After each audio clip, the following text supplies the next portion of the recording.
Hey, good morning, class. Welcome in. I hope you had a great weekend. Today, we're going to get into our discussion on forms of government. So, this exciting discussion we're going to have. It's going to correspond with a journal log entry, which will be due on Wednesday.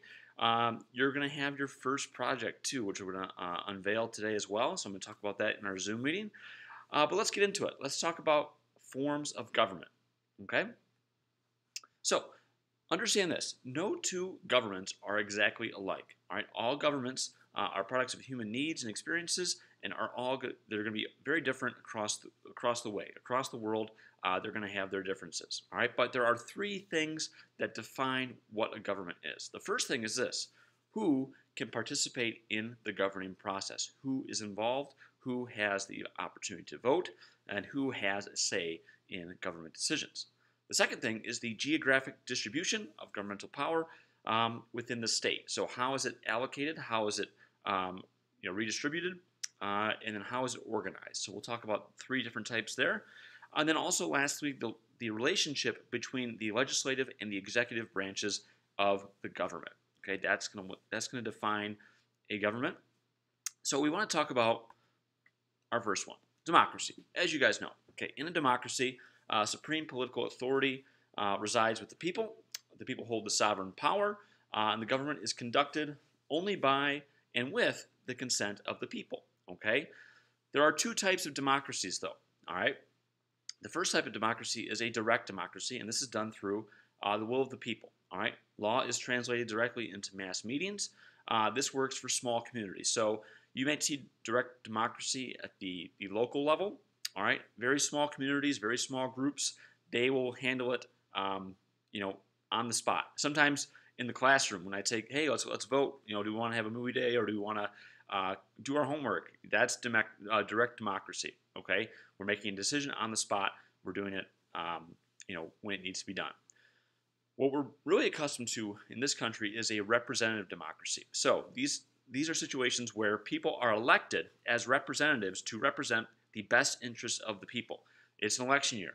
All the local signs that you're seeing on different people's lawns, that is a representation of a representative democracy.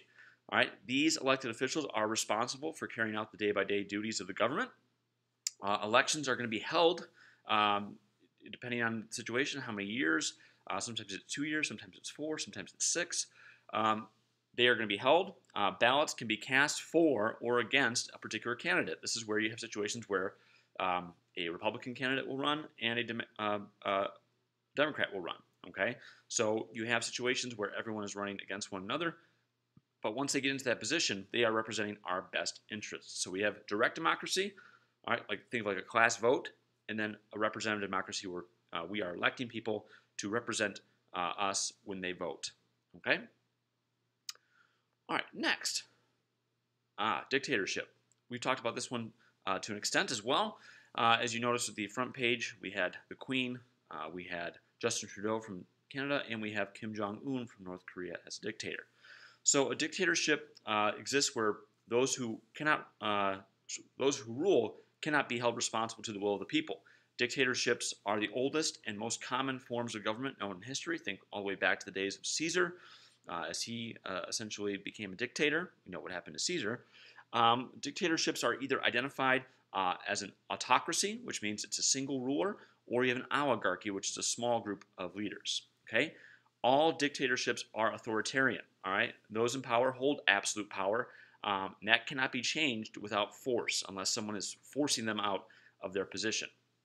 Okay, a lot of times that's either a war or sometimes we see it with an assassination. Okay, most are totalitarian as well. This means that they're basically exercising all of their power on nearly every human affair within the country. So everything that's going on, all the different day-to-day activities, they're being controlled and manipulated by a dictator. Our examples: fascist Italy under Benito Mussolini in the 20s all the way through the 1940s, Nazi Germany under Adolf Hitler, the Soviet Union in a lot of ways, all right, more of an oligarchy with a communist system, all right, but still a dictatorship. And then now, currently, the People's Republic of China, all right, which operates under communism, would be a situation where we see a small handful of people that are in power. But if we're really going into a full-on autocracy, That's where we see North Korea under Kim Jong-un. Okay. Most modern-day dictatorships take several forms.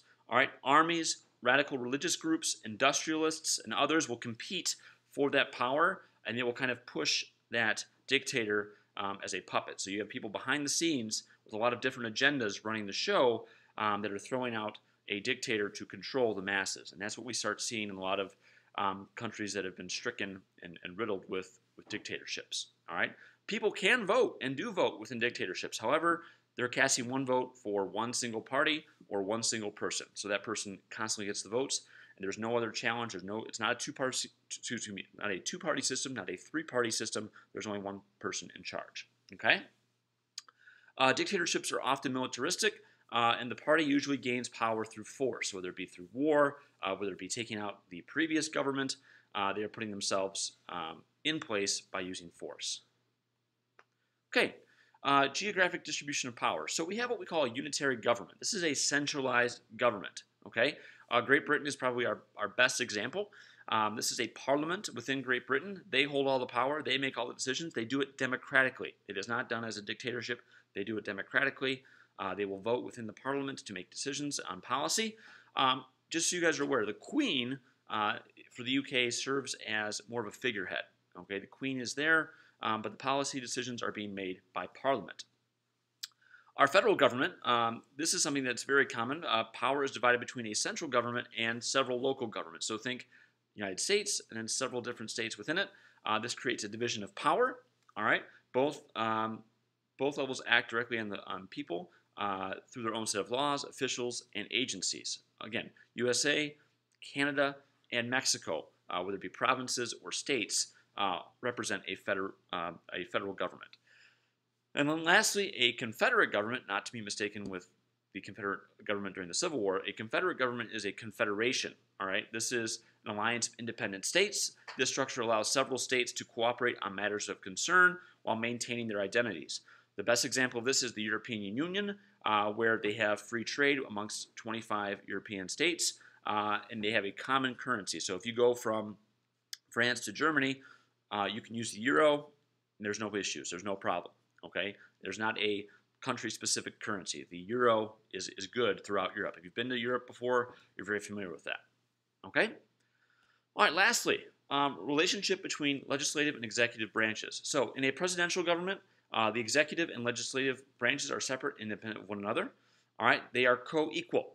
All right, the chief executive is chosen independently, serves a fixed term, and has broad powers that are not subject to direct control of the legislative branch. The system of checks and balances prevents one side basically becoming more powerful than the other. They have to have the same amount of power, and they cannot corrupt that power. Okay, the U.S. is the best example of a presidential government. On the flip side of this coin is something called a parliamentary government. All right, in a parliamentary government, there is a prime minister who serves as the leader of the majority party within a parliament and serves within the legislative branch. So that person actually is dubbed the leader and will go abroad and will represent the nation, but they are within Parliament. And this eliminates the deadlock between executive branch and legislative branch, where a lot of those times they don't see eye to eye. Currently in the United States, again, we're seeing that issue, but in a parliamentary system, a prime minister can be voted out within Parliament. If they feel that that person is no longer fit, they can be replaced. Our examples include Canada, so you saw Justin Trudeau, Great Britain, and Japan. Okay? Hey, those are our forms of government. I'm really looking forward to seeing what you guys do within your projects. And again, I hope you guys have a great day and have a great week, and I will see you soon.